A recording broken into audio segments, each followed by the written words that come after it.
ஏற்ற காலம் இதுவே.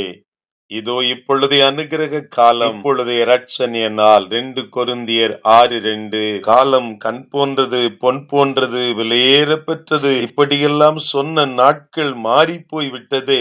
காரணம், காலம் உயிர் போன்றது என்று சொல்லுகிற அப்படிப்பட்ட நிலைக்கு தள்ளப்பட்டு விட்டோம். கடந்து போன உயிரை மறுபடியும் மீட்டு கொண்டு வர முடியாததைப் போல, கடந்து போன காலத்தையும் மறுபடியும் கொண்டு வர முடியாது என்கிற எண்ண ஓட்டத்தை பெற்றுக் கொண்டவர்களாய், இன்றைக்கு இரட்சணிய நாள் இதுவே அனுக்கிரக காலம் என்பதை உணர்ந்தவர்களாய், காற்றுள்ள போதை தூற்றிக்கொள் என்பதை அறிந்திருக்கிற நாம், நாட்கள் பொல்லாதவைகள் ஆதலால் காலத்தை பிரயோஜனப்படுத்தும்படியாய் இன்றைக்கு நம்மை அர்ப்பணிக்க அழைக்கப்பட்டிருக்கிறோம். நாளை நாளை என்று நாளை கடத்துகிறோமே, நாளை நம்முடைய கரத்தில் இல்லை அல்லவா? ஆகவேதான் இன்றைக்கே அனுக்கிரக காலம் இதுவே இரட்சணிய நாள் என்கிறதை அறிந்து கொள்ளும்படியாய் ஆண்டவருடைய வார்த்தை நம்மோடு கூட இடைபெட்டுக் கொண்டிருக்கிறதே. ஸ்காட்லாந்தை சேர்ந்த ஒரு பேராசிரியரிடம் மாணவன் ஒருவன் வந்து நின்று இயேசு கிறிஸ்துவை சொந்த இரட்சகராய் ஏற்றுக்கொள்வதை எவ்வளவு காலம் தள்ளி போடலாம் என்று கேட்டானா. உன்னுடைய மரண நாளுக்கு முந்தின நாள் வரை தள்ளி போடலாம் என்று சொன்ன பதிலை கேட்ட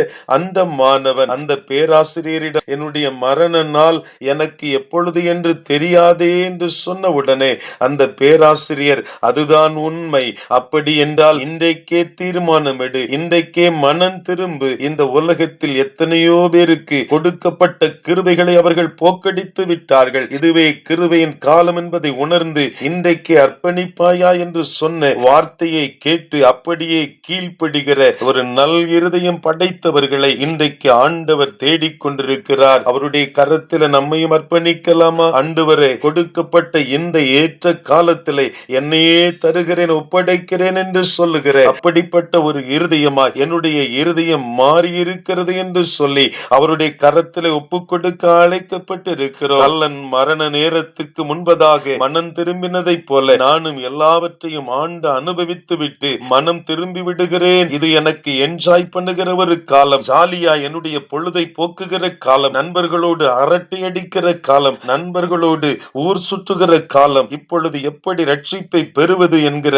கேள்வியோடு பலர் இன்றைக்கு தன்னுடைய வாழ்க்கை பயணத்தை நகர்த்தி கொண்டிருக்கிறார்கள். அப்படிப்பட்டவர்களை நோக்கி ஆண்டவர் தம்முடைய வார்த்தைகளை அனுப்பி கொண்டிருக்கிறார். இப்பொழுதே அனுக்கிரக காலம், இப்பொழுதே இரட்சணிய நாள், என்னுடைய ரட்சிப்பு சமீபமாயிருக்கிறது. வேண்டும் என்கிறவர்கள் மனம் திறந்த இருதயத்தோடு என்னிடத்திலே கேட்கிற பொழுது அவர்களை ரட்சித்து பரலோகத்தின் சொந்தங்களாய் மாற்றுவேன் என்று ஆண்டவர் வாக்கு கொடுக்கிறார். அந்த காலம், இந்த காலம், இந்த ஏற்ற காலத்திலே நம்மையும் ஒப்பு கொடுப்போம், அர்ப்பணிப்போம்.